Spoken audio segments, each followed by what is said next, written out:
Hello, Mr. Ayman. How are you today? Hello Meta, I'm fine. How about you? I'm fine, thanks too. Hello, everyone. Today we are with Mr. Ayman and we will shoot the second part of the qualifying startups video. Here is my first question. What are the different stages of startup funding? It's a very classic question. Startup funding goes through multiple stages, pre-seed, seed, and then later on stages. The pre-seed is basically for to convert an idea to a MVP. The seed stage is to invest more resources to do the business at scale, and then later on stages for growth. So whether you are entering new markets or even adding more products to the portfolio. So these are very classic stages of startup funding. So what are the best ways to outreach the different funding sources with respect to Stages. the states? Yeah. This is a very good question. So each stage has different funding sources. So the pre-seed has more to do with maybe angel investors or family and friends, or even like there are some investment companies or VCs, they invest in early stage but they are very less. So basically you can secure investment from angel investors, maybe from your network, or sometimes even you can go for crowdfunding platforms. They are not all of them they invest in ideas, they invest more into MVP, but some of them they invest in pre-seed as well. So this is for the pre-seed. If you go to seed, you have more chances. If you pass the first stage and enter the second stage, you have more chances to raise funds from venture capital funds and crowdfunding platforms. They invest to empower the startup with more resources to do the business at scale. But again, each one has limitations. So for example, the crowdfunding, especially in Turkey, has limitation when it comes to the amount a startup can raise from the crowdfunding platform. Sorry, it's a limitation about current regulations, right? Yes. So limitations about the capital a startup can receive from a crowdfunding platform. So if the startup needs more money or more capital than what it can receive from a crowdfunding platform, then it can be done on two stages. So the first stage is run a crowdfunding campaign, receive part of the capital, and then go to venture capital to receive the other capital that this company or this startup require. Of course, there is a process for if a company or a startup wants to receive capital from crowdfunding platform, then they need to go through a certain process. They need to apply, they need to file an application, and then this application goes to the investment committee of the crowdfunding platform. If they approve it, then the company or the startup can go for the campaign. They collect the capital. Some campaigns are successful, meaning when the crowdfunding platform runs the campaign, it is sometimes successful, meaning people or the crowd are investing and fulfilling the amount or the capital that this startup is looking for. Sometimes it's not successful, so the startup do not reach the capital required. This is with regards to crowdfunding. Regarding the venture capital, it has different setups. There are some venture capital firms or funds, they are investing in certain sectors. So if you are in this sector, then you apply for their programs and go through the similar process, and then they approve your application. Then they start the investment and like signing the term sheet and start the investment process and so on.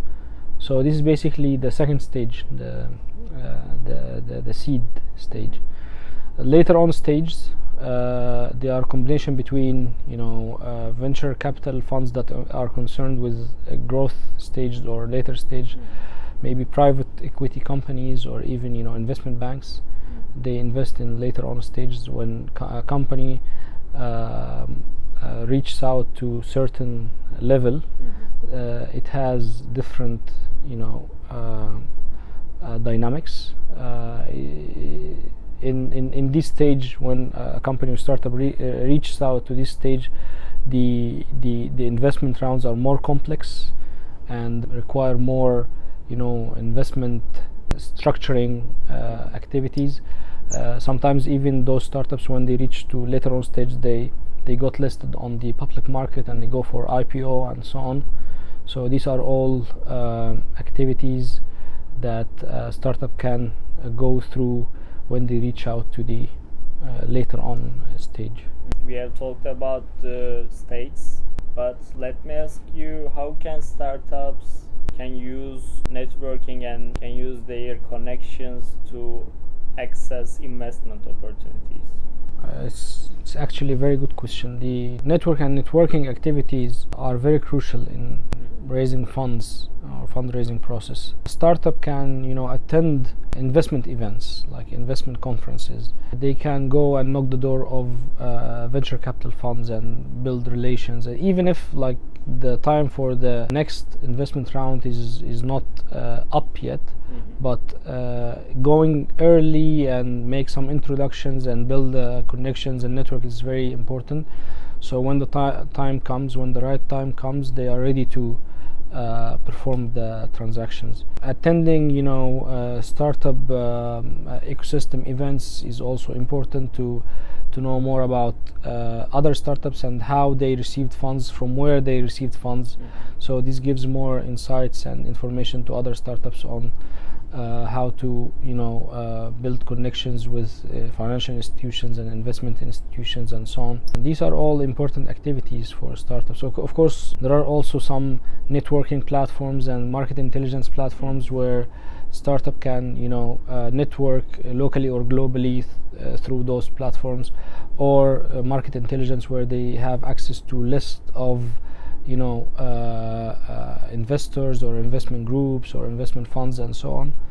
So I think that whether it is physically attending conferences and events or digitally, it's quite important for startups to build more one channel for funding. Yeah, also I believe that the incubator centers are very beneficial for the founders. Somehow they don't provide direct, most of them they don't provide direct investment, but they provide in-kind services. So they give you the investment in other forms, like space where you can work, mentors or mentorship programs. They introduce you to network. It's also helpful in a way or another. It's good for networking. Yeah. Okay, thank you. Okay, so here is my last question. And Promise. You have my word again. Okay. What is the average capital for each stage? This heavily depends on the industry and the region. In one region you can find the pre-seed is $50,000 or $100,000. In other region you can find the pre-seed is $250,000 or $500,000. In one industry you can find the pre-seed is again $10,000-$20,000. In other industry you can find that the pre-seed is like investing in R&D, like heavy industries or defense industries or advanced technology industries. They invest in the R&D, the pre-seed, hundreds of thousands or millions of dollars in the pre-seed. So it is heavily depending on the sector and region. So this question should be answered based on the sector of this startup and the region of this startup. Thank you for attending. So this was all for today. It's my pleasure, and I always excited to have this kind of talks and discussions with you. Thank you. See you next week. See you.